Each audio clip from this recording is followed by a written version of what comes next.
The movie begins with two Albanian men abduct and beat David, who is now an international arms dealer, before he is hauled out of a truck. Henry approaches and aims a rifle at him as a warning. Next, David tells the true story of what war is all about. David serves wealthy men as a massage therapist in Miami at the moment. After moving away from his parents and failing at his prior professions, he needs to make ends meet, even though he may not particularly appreciate what he does. One day, he decides to quit as he utilizes his entire life savings on high-quality Egyptian bedsheets to resell to retirement homes. He proposes to one potential client, but rejects the offer as old people under his facility do not really need the sheets. David is now in a dilemma as he anticipated that his business would easily gain ground. At a funeral, David runs into Efraim, an old friend who he lost contact with a long time ago. Efraim invites him for a ride and shares with him that he used to work for his uncle selling guns over the internet until his uncle screwed him over. That's when he decided to start his own company named AEY Incorporated. David goes home to his girlfriend, Eyes, and tells her about running into his old friend. He also shares that Efraim moved back to Miami, and he'll be dropping by his office tomorrow to grab some lunch. Efraim welcomes David into his office, while he impersonates an army officer to find out what his competitors are bidding on guns. Efraim further reveals that he is now selling weapons to the U.S. military for the current war in Iraq, and he is getting a lot of money from the deals. Efraim further expounds that military equipment orders are posted on a public website. His main job is to bid for small orders that are completely ignored by big-time contractors. These small orders are still worth millions. Eyes tells David that she is pregnant. Knowing that he has nothing going on for him, he shares his problem with Efraim. Efraim offers him a job at AEY, but David is unable to commit as he and Eyes are opposed to the ongoing war in Iraq.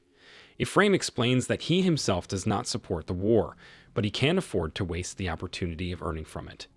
David is now starting to soften his stance, but he is uncertain how he'd sell this to Eyes. David decides to lie to Eyes in order to work for Efraim. He tells her that with the help of his friend, they will be selling bed sheets to the U.S. military. Eyes is thrilled. She's not a big fan of seeing those sheets occupying a huge chunk of their apartment anyway. It's then revealed that Ralph Slutsky, a local businessman, is Efraim's secret partner. He provides them funding after being assured that Efraim's company only sells arms to protect Israel from her enemies in the Middle East. While at a restaurant, David receives a call from an officer in Iraq. He then shares with Efraim that they just landed a contract to supply thousands of Beretta pistols to the Iraqi police in Iraq's capital city.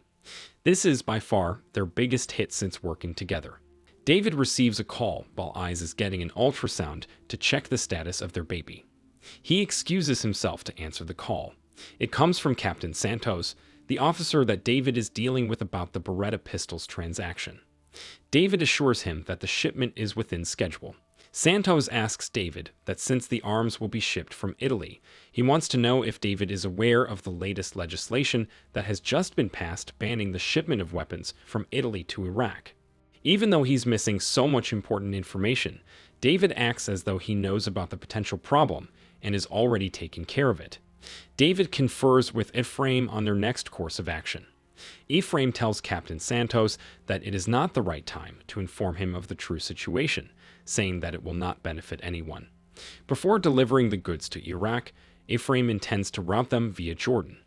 Unexpectedly stopping by at a family get-together, Efraim can't get in touch with David. It's vital that we talk about this. Efraim tells David that their cargo has been seized in Jordan.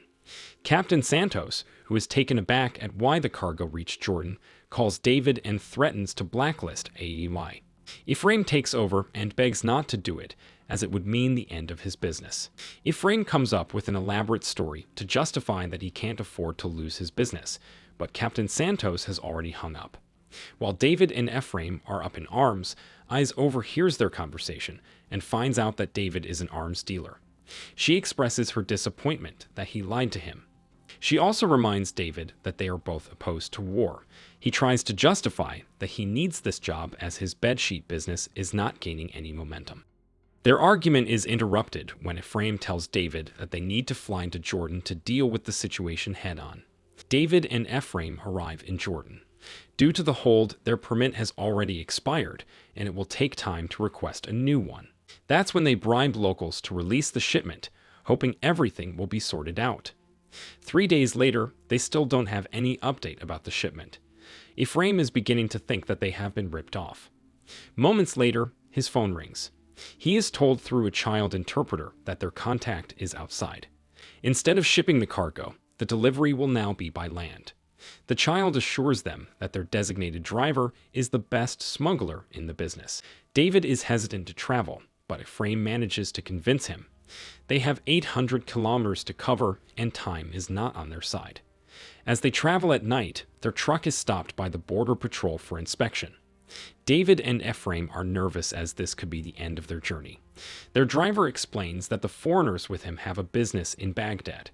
He then hands over 2 boxes of cigarettes. They are safe for now, and their journey continues. David wakes up as their truck is idle at a gas station. Their driver is gone. He steps out and checks outside, only to find out that there's a dead body at the gas station. He immediately returns back to the truck and tells Efraim, who is not surprised by what David discovered. Iz calls David to let him know that he has her support. David then notices that vehicles with armed men are approaching their trucks.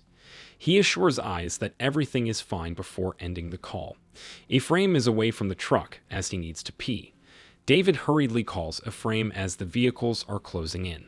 Marlboro, their driver, who is also out to get some fuel, is left behind as Efraim takes control of the truck to get away from the insurgents.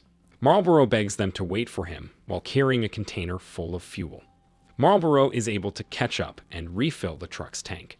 The insurgents start shooting at them as they get closer to Iraq. Not long after, the insurgents stop chasing them as a helicopter drives them away. The 3 then arrive at the military base.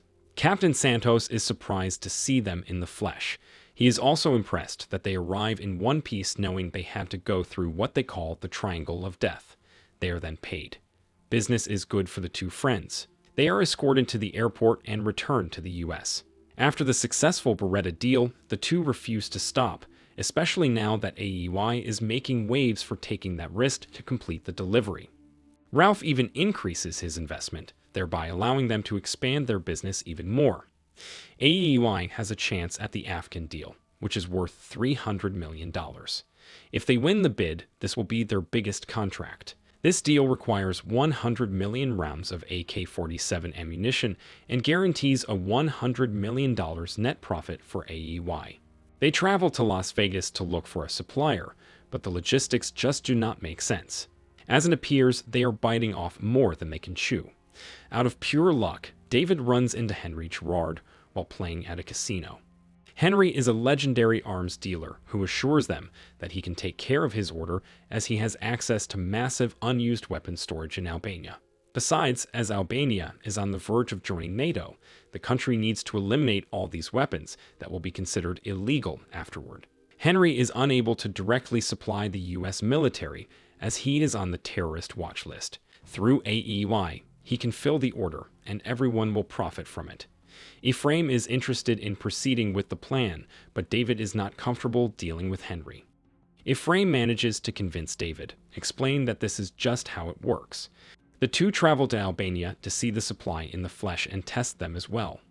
Efraim and David are amazed at seeing a giant warehouse filled with weapons, including the bullets they come for. They then return back to the U.S. and win the bid. David travels to Albania alone to prepare the shipment. He soon discovers that almost all the ammunition is from China and is considered illegal due to a U.S. embargo. He immediately informs Efraim as this could be a huge hurdle for them. Efraim proposes to repack the ammunition using lighter storage. Their Albanian driver, Bashkim, then introduces them to his friend, Enver, who can supply the boxes and repack the bullets. Efraim finds out through Bashkim that Henry has charged them a 400% markup. David is not showing interest in doing something about it, but Efraim wants to cut him out of the deal. David asks him to just let it go, as they are making money anyway. Efraim is determined to teach Henry a lesson. Henry discovers that he's been cut out. He then retaliates by having David kidnapped and beaten. He then threatens David at gunpoint. David returns back to the warehouse and learns that Efraim has not paid Enver yet. He also finds out that Bashkim is missing. He then goes back home to Miami and tells Eyes everything. He promises not to lie to her again.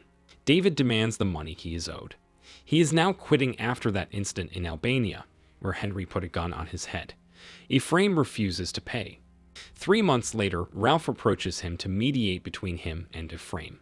They sit down at a restaurant, but he finds Efraim's offer ludicrous given what he is supposed to be getting from the deal. David threatens Efraim with evidence of the documents that he forged. David and Efraim get a call from the New York Times. It appears that there's an ongoing investigation about the repacking. Moments later, they are arrested by the FBI. Enver, the Albanian who was contracted to repack, was never paid. He then contacted the Pentagon to report it. It also revealed that Ralph was wired when he pretended to meditate. The movie ends with Efraim is sentenced to 4 years in prison. David is sentenced to 7 months under house arrest. Henry apologized for the kidnapping. He then gives David a briefcase full of money to thank him for not dragging his name. Thanks for watching.